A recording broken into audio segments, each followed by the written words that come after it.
ساکن کے قاعدے. کس کے قاعدے ہیں؟ میم ساکن کے قاعدے. سب سے پہلے قاعدے کا جو نام ہے اس کو سمجھیں گے ہم. میم ساکن کا مطلب کیا ہوتا ہے؟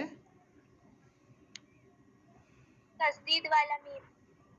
جزم والا میم. جی، میم ساکن کا مطلب ہوتا ہے جزم والا میم. تو اس قاعدے میں میم ساکن کا قاعدہ ہے. یہ میم ساکن کے قاعدے ہیں.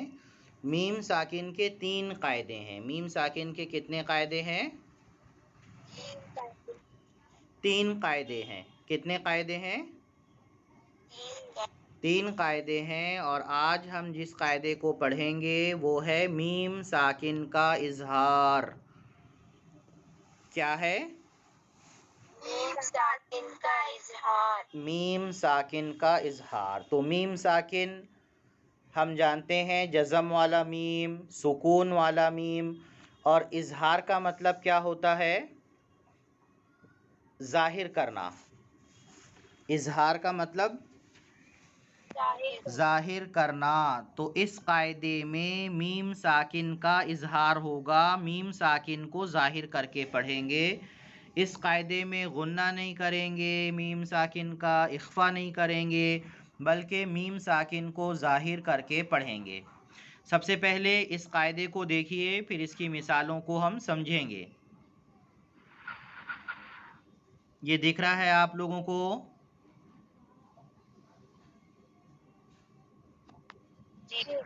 میم ساکن کے بعد با اور میم کے علاوہ کوئی اور حرف آئے تو میم ساکن کو ظاہر کر کے بغیر غنہ کے جلدی پڑھیں گے. اس کو اظہار شفوی کہتے ہیں. میم ساکن کے بعد کون کون سے حرف آنے چاہیے؟ با اور میم کے علاوہ کوئی بھی حرف آئے. تا، جیم، فا، دال، کوئی بھی حرف آئے. کس کے بعد آئیں گے یہ حروف؟ میم ساکن کے بعد. با اور میم کے علاوہ، با اور میم نہیں آنا چاہیے. میم ساکن کے بعد با اور میم کے علاوہ کوئی اور حرف آئے تو میم ساکن کو کس طرح سے پڑھنا ہے؟ ظاہر کر کے بغیر غنہ کے جلدی پڑھیں گے. اس قاعدے کا نام کیا ہے؟ اسے کیا کہتے ہیں؟ اظہار شفوی کہتے ہیں. میم ساکن کو ظاہر کر کے پڑھنا ہے اس قاعدے میں. مثال دیکھیے. اس مثال میں دیکھیے، سب سے پہلے آپ دیکھیے اس مثال میں میم ساکن. میم ساکن ہم کو دکھ رہا ہے اس میں.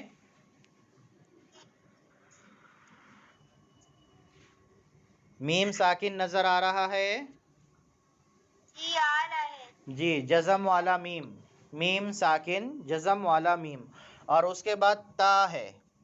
با نہیں ہے، میم نہیں ہے. جیسا کہ ہم پڑھے ہیں کہ با اور میم کے علاوہ کوئی اور حرف آئے میم ساکن کے بعد.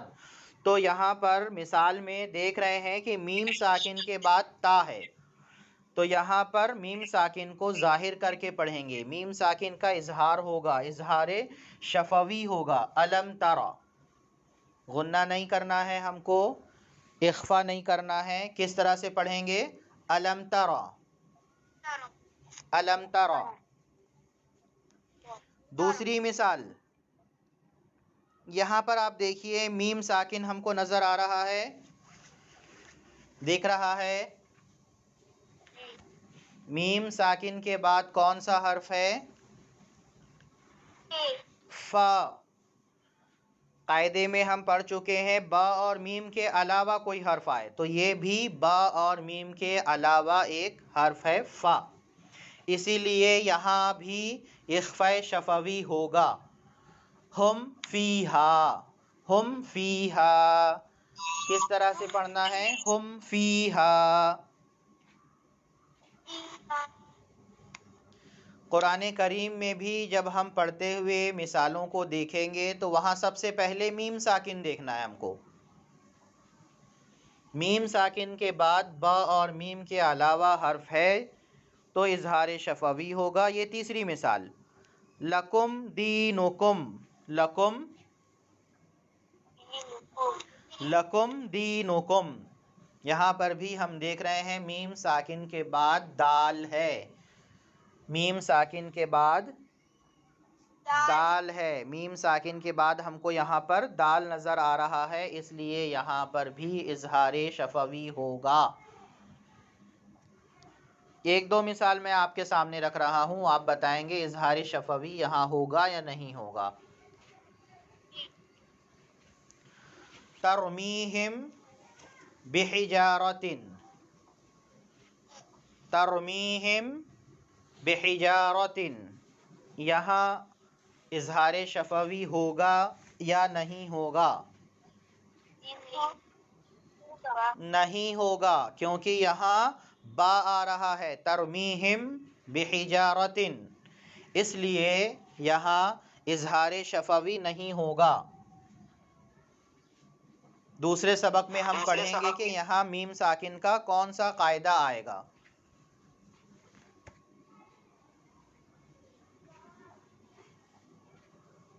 تو یہ قاعدہ ایک بار اور دیکھ لیجئے آپ. میم ساکن کے بعد با اور میم کے علاوہ کوئی اور حرف آئے تو میم ساکن کو ظاہر کر کے بغیر غنہ کے جلدی پڑھیں گے، اس کو اظہار شفوی کہتے ہیں. تو جب بھی آپ لوگ تلاوت کریں گے اظہار شفوی کی کچھ مثالیں مجھے بھیجیں گے کہ یہاں پر اظہار شفوی ہو رہا ہے.